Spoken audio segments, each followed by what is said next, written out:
की मिस्टर शामुजित इसका मास्टर है।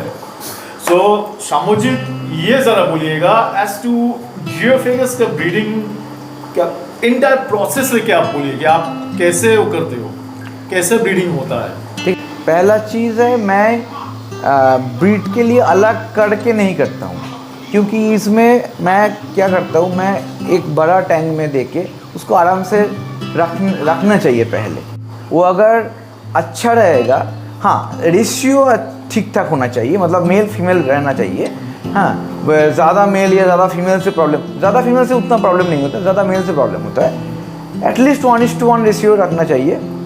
और मेन टैंक में बोल रहा हूँ, मतलब टैंक बड़ा होना चाहिए, जो आर्टिफिशियल मैं ब्रीड नहीं कर रहा हूँ, नॉन नेचुरल जो होता है। बड़ा टैंक में उसको स्पेस दो, स्पीसीज मतलब टाइप्स ओनली रखो। सपोज टोपाजो है तो टोपाजो रखो, अल्टीफ्रांस है तो अल्टीफ्रांस, मतलब ये ऐसा। तो उसको रखने से नॉर्मली वो करता है। देखिए मेरा एक्सपीरियंस है कि ये करता है। ये अल्टीफ्रांस मैं किया, नॉर्मली किया, ठीक है। उस टाइम में अल्टीफ्रांस था, 1-2 टोपाजो था, वाइन मिलर भी एक था। एक्चुअली मैं तो वो सोच के नहीं किया था उस टाइम, ठीक है। तो उसके बाद उसमें प्लेको वगैरह भी था, क्लाउन लोच ये सब था। तो उसके बाद मैंने किया एक टैंक में स्पीसीज ओनली, मतलब टाइप्स ओनली किया। वो गुड पेरेंटियल देता है, पेरेंशियल केयर तो उसमें अच्छा है, तो वो ट्राई भी बड़ा हो जाता है, ठीक है। तो प्रॉब्लम क्या होता है उसमें, एक देखिए इसमें 2-3 पार्ट है।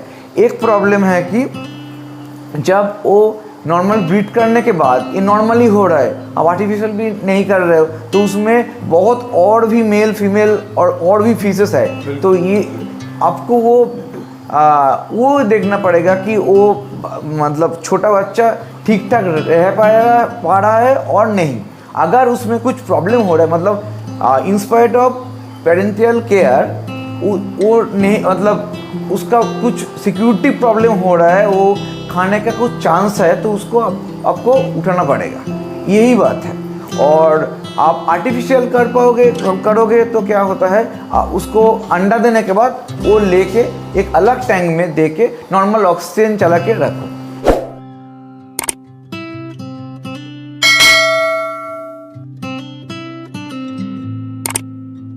तो ये एक बार बोलिए कि आपको कैसे पता चलेगा कि उसका जो पेरेंट्स है वो खा डालेगा कि नहीं डालेगा? नहीं, मैं ये नहीं बोल रहा हूँ कि पेरेंट खाएगा, मैं बोल रहा हूँ कि देखिए सपोज 6 पीस है एक टैंक में, 6 जियोफेगस है, एक पेयर हो गया, उसका अंडा हुआ, वो उसको फर्टिलाइज करने के बाद वो नॉर्मल उस फ्री स्विम हो रहा है। तो अभी जो 4 बाकी हुआ है ना, वो तो उसको अटैक करेगा। तो वही मैं बोल रहा हूँ कि पेरेंशियल केयर में क्या होता है, वो एक जो वो एक बैरिकेड कर देता है कि इससे मतलब इसके बाहर जाएगा तो बच्चा जाएगा तो वो प्रोटेक्ट करेगा, ठीक है, क्योंकि बाकी सब उसको मतलब अटैक करने के लिए तैयार है। तो अगर देखिए, अगर उसको तो सपोज उधर 4 है, इधर 2 है, उसको पेरेंशियल केयर नहीं मिल रहा है, तो आपको उठाना पड़ेगा, एक है। और आपको ये देखिए ये कॉम्प्लिकेटेड है। आपके एक्सपीरियंस के हिसाब से आप बोलना चाह रहे हो कि कभी-कभी ऐसा भी होता है कि पेरेंट्स उसको प्रोटेक्ट नहीं भी करता है बच्चों को? देखिए करता है, लेकिन उसका जो कैपेबिलिटी है, हाँ एक्सीडेंट हो भी जा सकता है, बच्चा साइड से निकल इधर उधर जा रहा है, ध्यान रख नहीं पाया पहले वो पर्टिकुलर मोमेंट, और उसका कैपेबिलिटी भी नहीं है। सपोज 100 पीसेस है तो उसको मतलब नहीं हो रहा है, जा रहा है, तो ये अगर होगा तो उसको उठाना पड़ेगा। और एक है आर्टिफिशियल क्या होता है, वो अंडा देने के बाद वो अंडा लेके अलग एक टैंक में या मतलब कोई भी एक बॉक्स या जहाँ भी हो रख के थोड़ा वाटर लेवल कम करके ऑक्सीजन फ्लो देके एकदम रख दो। आफ्टर 72 आवर्स वो फर्टाइल करता है। लेकिन तो एक बार इंटरप्ट कर रहा हूँ आपको, दैट इज आपका पानी का लेवल अब कम जो बोल रहे हो, इसलिए ये क्यों? देखिए ज़्यादा डेप्थ होगा तो उसका जो प्रेशर है ना, वाटर प्रेशर भी मैटर करता है, थोड़ा कम होगा तो अच्छा है उसके लिए, तो इसीलिए। और प्रॉब्लम क्या है, आजकल हम लोग जब करता हूँ उसका रेशियो रेट कम है, फर्टाइल रेट कम है, तो इसीलिए मैं जब करता हूँ उसको नॉर्मल एक टैंक में डाल के वो पेरेंट के साथ ही बड़ा होता है, ये है। और अल्टीफॉन्स जो करता है, ये टोपाजो हो गया मैं बोल रहा हूँ। अल्टीफॉन्स तो वो मुख में अंडा लेके वो फाटल जो माउथ ब्रीडर टाइप के करता है, ठीक है। यानी बोल रहे हो जियोफेगस में भी आपका हाँ, ब्रीडिंग हाँ, का थोड़ा अलग अलग प्रोसेस है आपको। हाँ हाँ, टोपाजो, अल्टीफॉन्स ये सब माउथ ब्रूडर है। ये मुख के अंदर ही वो बच्चा उसको फर्टाइल करके वो डालता है बाहर। जियोफेगस का भी जो ब्रीडिंग होता है, कुछ कुछ माउथ ब्रीडिंग करता है, कुछ कुछ नहीं करता है। जैसा कि वाइन मिलेडी नहीं करता है माउथ ब्रीडिंग, लेकिन अल्टीफॉन्स, टोपाजो ये सब माउथ ब्रूडर है, ठीक है। तो एक्चुअली क्या है, वो मुख में अंडा रख के फर्टाइल करके एकदम अंडा छोड़ता है, मतलब लाइक मान लो इसिक्लिट, ठीक है। तो ये इससे क्या होता है, प्रोटेक्टिव, मतलब देखिए बच्चा बड़ा होने के बाद प्रोटेक्टिव होगा पेरेंट, तो उसका मतलब बचने का चांस ज़्यादा है। लेकिन एक कम्युनिटी टैंक में अगर माउथ ब्रूडर नहीं है तो उसमें जो रेशियो होता है बचने का थोड़ा कम है। तो इसीलिए देखिए वाइन मिलेडी रेयर है, ठीक है।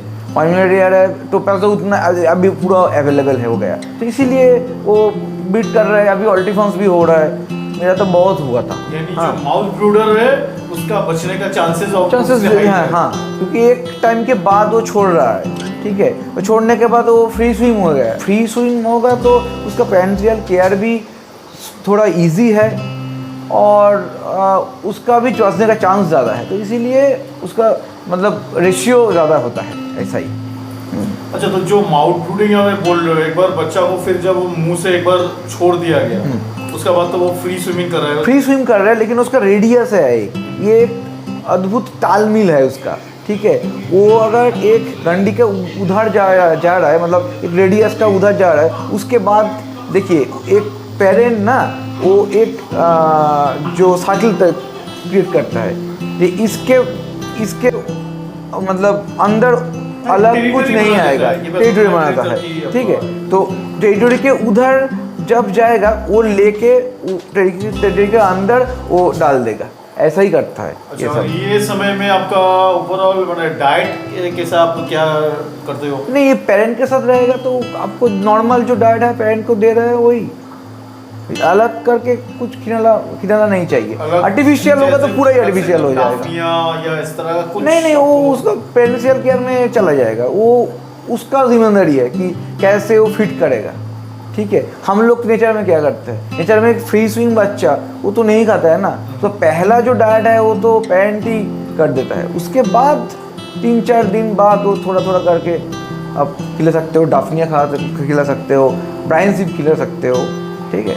तो ये सब कर सकते हो।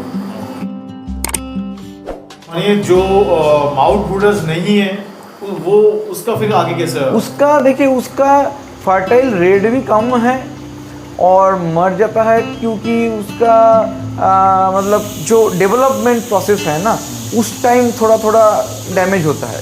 तो इसीलिए देखिए वाइन मिलेडी ज़्यादा रेयर है, अभी उतना नहीं है। तो मेरा भी जो अल्टीफॉन्स देता है एक पेयर एटलीस्ट 170-180। वाइन मिलेडी का जो हैचिंग रेशियो है, मतलब वो मतलब क्या बोलते हैं उसको, एकदम 1 इंच, छोटा से 1 इंच जब होता है उस टाइम में हम लोगों का 40 to 50 आता है। तो वही मैं 3-4 बार बीट किया हूँ अल्टीफॉन्स, तो वही है 50 to 60 पर बैच मैक्सिमम मैं बोल रहा हूँ। पहला तो था 42, उसके बाद थोड़ा थोड़ा इंक्रीज हुआ, मैच्योर भी हुआ एज ए पेरेंट। और एक ही पेरेंट्स को आप कितना बार आप मतलब ब्रीडिंग में आप बिठाते हो? पहला तो बात है कि ये कितना बार बिठाना चाहिए? ये 2-3 बार ठीक है, ठीक है। उसके बाद जो क्वालिटी घटता है नॉर्मली, तो जो मतलब देखिए मैं ब्रीडिंग करने के लिए मैं ब्रीडिंग नहीं करता हूँ, अच्छा लगता है ब्रीडिंग हो रहा है, मतलब मैं इन्वायरमेंट देता हूँ। हाँ, मैं तो नॉर्मल नेचुरली रख के वो जितना होता है। तो और ऐसा नहीं है कि 3-4 बार 5 बार कर रहा है, मतलब हो रहा है मैं भी कर रहा हूँ, ऐसा नहीं है। 3-4 बार करने के बाद वो मैं सेल नहीं करता हूँ। और क्या आप आर्टिफिशियली ब्रीडिंग करते हो अलग सा सेटअप में? नहीं, वो उसमें उसका वो कॉन्सेप्ट में उतना मैं इंटरेस्टेड नहीं हूँ, क्योंकि मेरे को मतलब सेटअप ही अच्छा लगता है, मतलब सेटअप में रहेगा तो आप ये नहीं फिर बोलना चाह रहे हो जो आपका राइट फ्रॉम पेरेंट्स का जो कोर्टशिप से लेके फिर वो मतलब पेयरिंग बना उसके बाद से लेके ओवरऑल जो पूरा प्रोसेस यानी बच्चा से वो ब्रूडर माउंट ब्रूडर हो या तो नहीं हो तो लेके बच्चा से लेके फिर बच्चा भी बड़ा भी ऐसे ऐसे जो हो रहा है पूरा प्रोसेस आप एकदम मेन टैंक में ही आपका करते हो? हाँ, ये एक्चुअली कभी कभी करता हूँ, कभी कभी नहीं, ठीक है।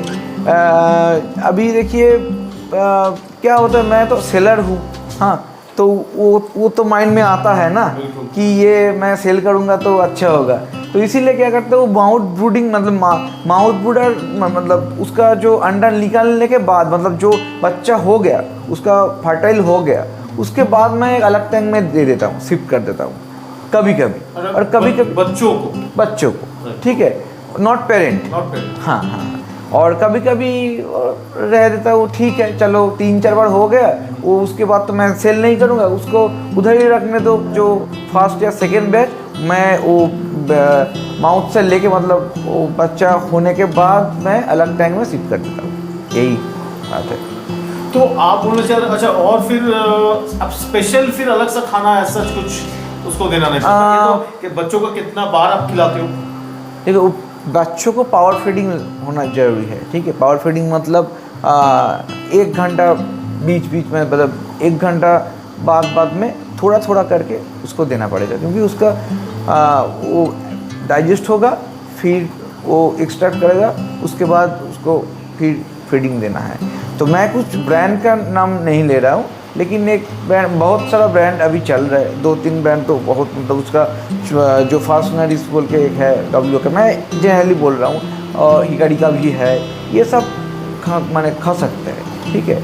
मैं यही सब ही खाता हूँ, मतलब ड्राई फूड नहीं देता हूँ, ठीक है। जो हमारे पैलेट होता है एकदम, जो वो होता है कि 1 से 15 डेज तक जो बहुत सारा ब्रांड का होता है, तो इसका सक्सेस रेट है, ऐसा नहीं है कि नहीं होगा। डाफनिया ही चाहिए या ब्राइन सिम भी चाहिए, ब्राइन सिम होगा तो अच्छा है, लेकिन ये सब भी काम करता है।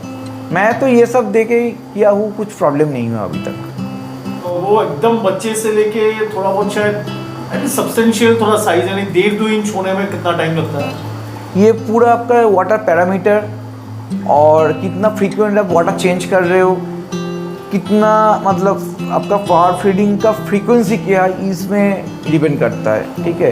तो मेरा तो मतलब 1 महीना में वो 1 इंच हो गया था उसमें। पहला तो वो जो रेट है ना वो थोड़ा ज़्यादा है, उसके बाद आफ्टर 3 to 4 इंच वो बहुत स्लो हो जाता है। तो फ्रेंड्स ये था आप लोग के लिए जितना कुछ आप में इंफॉर्मेशन मिस्टर शामोजित दे सकते थे about geophagus breeding. So from me Onnie's aqua and mister Shamojit, we wish you a very happy geophagus breeding. Friends मेरा चैनल ऑनीज एक्वा को सब्सक्राइब करके मुझे सपोर्ट और इनकरेज करते रहिएगा, ताकि इस कदर का इंफॉर्मेटिव और यूजफुल वीडियोस में आगे भी आप लोग के लिए ला पाऊं।